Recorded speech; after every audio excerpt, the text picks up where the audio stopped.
क्या आपने कभी एक ऐसी नगरी के बारे में सुना है जो समुद्र की गहराइयों में दब गई और कहते हैं वो श्री कृष्ण की नगरी थी? पर ये सिर्फ कहानी नहीं, 1988 में कुछ ऐसा मिला जिसने इतिहास को हिला दिया। समुद्र में समाई नगरी का रहस्य। ये सवाल क्यों चौंकाता है? समुद्र के अंदर कोई पूरी नगरी बसी हो, ये बात सुनते ही हमारे मन में कल्पना और कौतूहल का तूफान उठता है। हम सोचते हैं, क्या वो शहर आज भी जिंदा है? क्या वहाँ लोग रहते थे जैसे आज हम रहते हैं? क्या वो विज्ञान से भी आगे था? और तब सामने आता है द्वारका का रहस्य। द्वारका का नाम सबसे पहले आता है महाभारत, भागवत पुराण और हरिवंश पुराण में। कहा गया है कि भगवान श्री कृष्ण ने मथुरा छोड़कर समुद्र के किनारे एक सुंदर नगरी बसाई, उसे ही द्वारका कहा गया। ये नगरी सोने और चांदी से जड़ी थी, विशाल महलों, चौड़ी सड़कों और भव्य मंदिरों से सजी थी। वहाँ 9 लाख लोग बसते थे। इसे द्वारों का नगर यानी द्वारका, द गेटवे सिटी कहा जाता था। हाँ, ग्रंथों के अनुसार जब श्री कृष्ण ने धरती से विदा ली तो द्वारका पूरी की पूरी समुद्र में समा गई। लेकिन ये कहानी सिर्फ धार्मिक कथा नहीं रही। 1988 में और फिर 2001 में भारत की मरीन आर्कियोलॉजी टीम ने गुजरात के तट से कुछ किलोमीटर दूर समुद्र के नीचे अवशेष खोजे। मिले दीवारें, सीढ़ियाँ, मंदिर के खंभे, बर्तन और सिक्के, प्राचीन वास्तुकला के नमूने। इनकी रेडियो कार्बन डेटिंग से पता चला ये 9000 साल पुराने हैं। अब सवाल उठता है, क्या ये वही द्वारका है जिसका जिक्र ग्रंथों में आता है? क्या भगवान श्री कृष्ण सिर्फ धार्मिक आस्था नहीं बल्कि ऐतिहासिक सत्य भी हैं? और अगर ये सच है तो दुनिया के इतिहास में भारत का स्थान कहीं ज्यादा पुराना और समृद्ध है। भगवान श्री कृष्ण थे।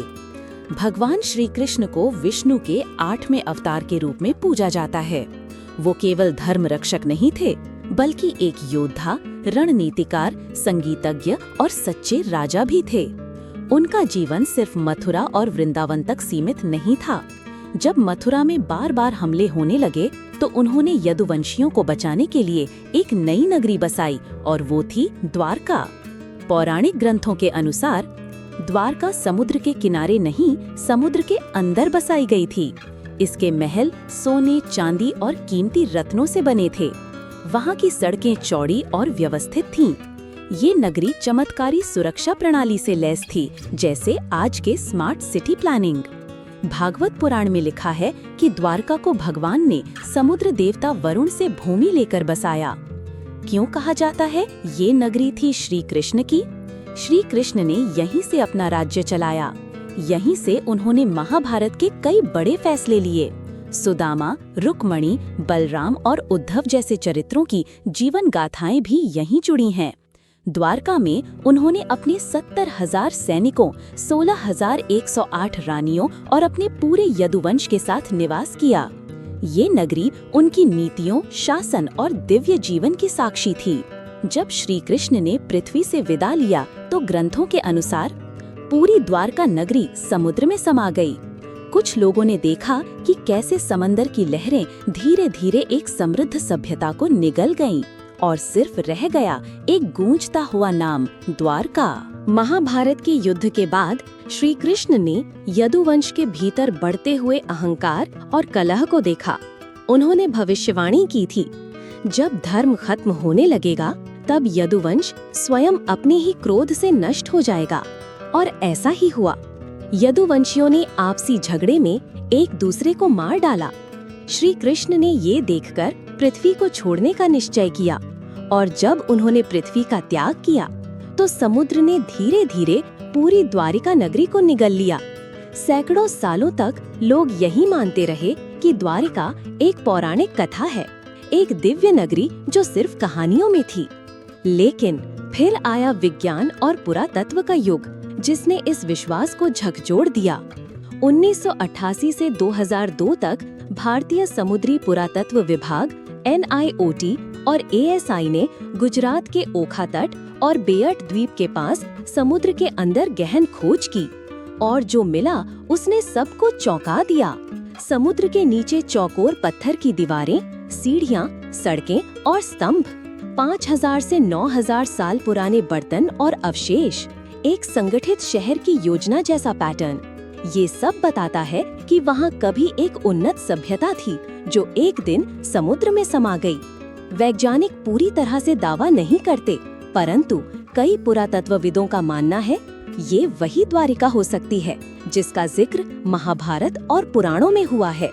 इसलिए ये सवाल, क्या ये सिर्फ कथा है, अब एक खुला रहस्य बन चुका है जिसका जवाब समुद्र की गहराइयों में कहीं छुपा है। 1988 में मरीन आर्कियोलॉजी यूनिट, जो भारतीय पुरातत्व सर्वेक्षण ASI और राष्ट्रीय समुद्री प्रौद्योगिकी संस्थान से जुड़ा एक दल था, उन्होंने गुजरात के ओखा और बेयर द्वीप के पास समुद्र के नीचे एक रहस्यमयी संरचना की रिपोर्ट दी। इनका उद्देश्य था ये पता लगाना कि क्या वास्तव में समुद्र के नीचे कोई प्राचीन शहर छुपा हुआ है। जब गोताखोर और साइड स्कैन सोनार उपकरणों को समुद्र में उतारा गया तो मिले प्राचीन स्थापत्य के संकेत, चौकोर पत्थरों की दीवारें, सड़क जैसी संरचनाएं, सीढ़ियां, स्तंभ और मंडप जैसी आकृतियां, जीवन के निशान, हाथ से बने बर्तन, टेराकोटा पॉटरी, लोहे और कांसे के औजार, सीप, शंख और मुद्राएं, लकड़ी की वस्तुएं जो समुद्र में सुरक्षित रह गईं।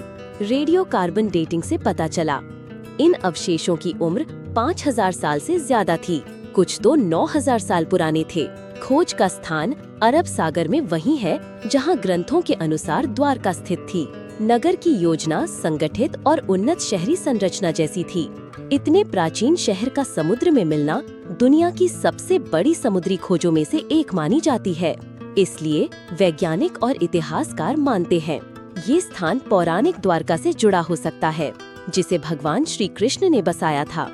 भारत का इतिहास और भी पुराना और समृद्ध साबित होता है। ये खोज बताती है कि पौराणिक कथाएं सिर्फ कल्पना नहीं, ऐतिहासिक संकेत हो सकती हैं। और सबसे अहम, ये साबित करता है कि भारत की जलमग्न सभ्यताएं भी विश्व की सबसे प्राचीन सभ्यताओं में गिनी जा सकती हैं। जब 1988 और उसके बाद 2001 में NIOT और ASI की टीम ने गुजरात के तट से अरब सागर में गोता लगाया तो उन्हें वहां मिली भारी पत्थरों से बनी सीधी दीवारें, गहराई में जाती सीढ़ियां जो एक वास्तुशिल्पीय योजना की ओर इशारा करती थीं, सीधे सीधे रास्ते या गलियां जिनमें मोड़ बहुत कम थे। ये एक सुव्यवस्थित शहर के चिन्ह हैं। ये सब समुद्र के अंदर 100 फीट गहराई तक मौजूद था।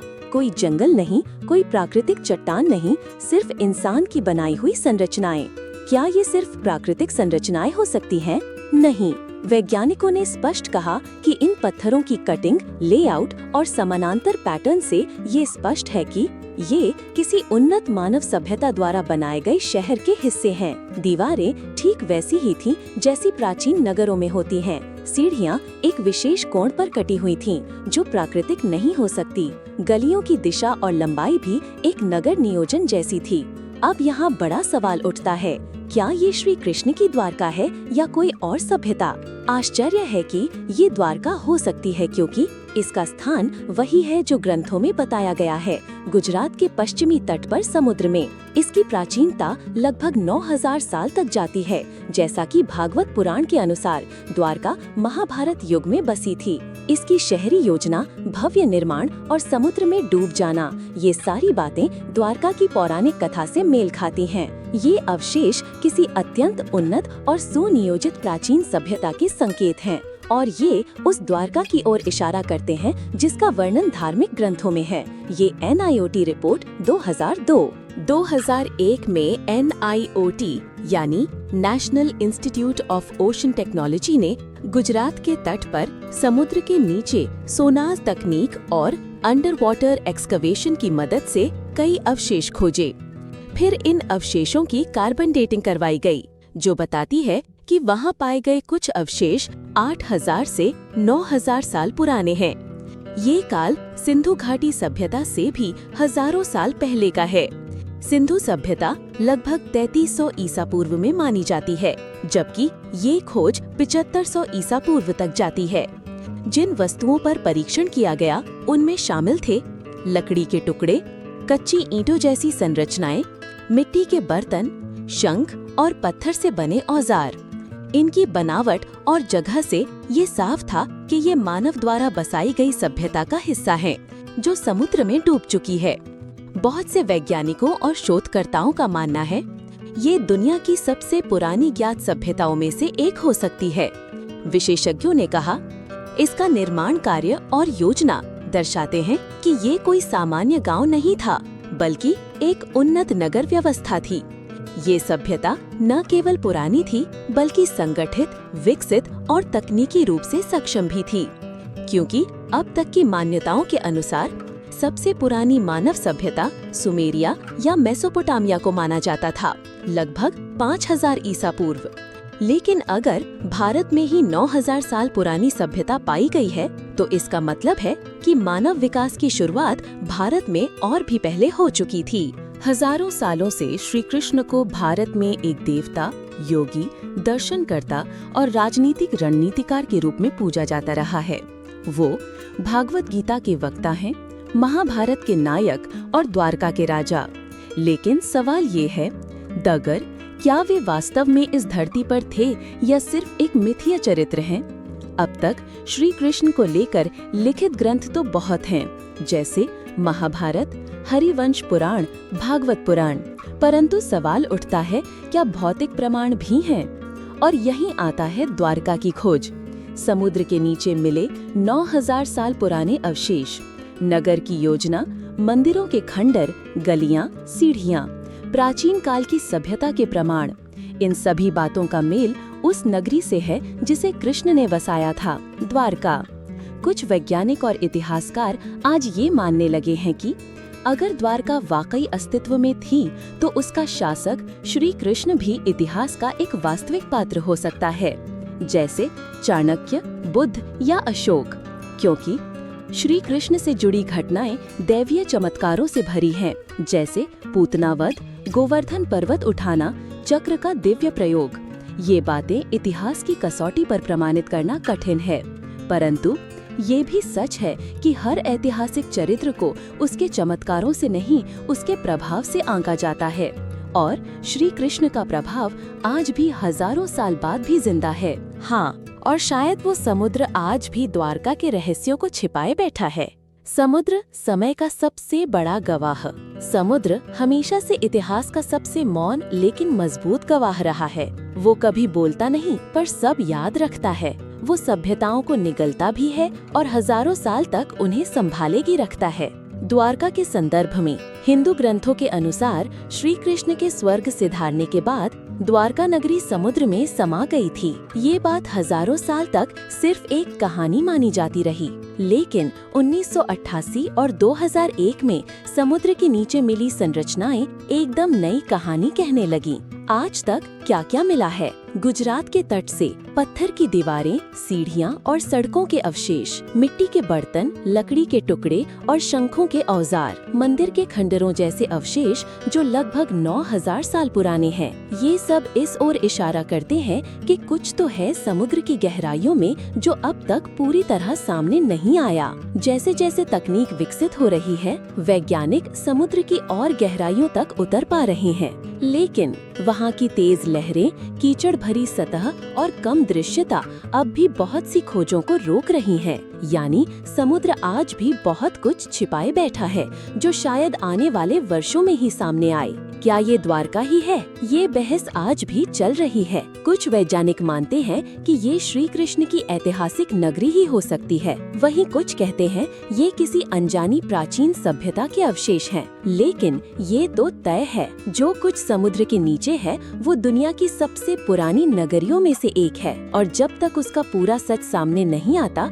समुद्र मौन रह पर उसका रहस्य छिपाए बैठा है। क्या आप मानते हैं कि समुद्र आज भी द्वारका के रहस्यों को छिपाए बैठा है? हाँ, और शायद वो समुद्र ही है जो आज भी श्री कृष्ण की उस नगरी को अपनी गहराइयों में संभाले बैठा है, इंतजार कर रहा है उस दिन का जब इंसान उस रहस्य को जानने के लिए तैयार होगा। अगर इस कहानी ने आपके दिल को छू लिया या इस कहानी से कुछ सीखा है, तो लाइक जरूर करना, अपने दोस्तों के साथ शेयर करना और ऐसी ही अनसुनी कहानियों के लिए सब्सक्राइब करना मत भूलना, क्योंकि अगली कहानी और भी दिलचस्प होने वाली है।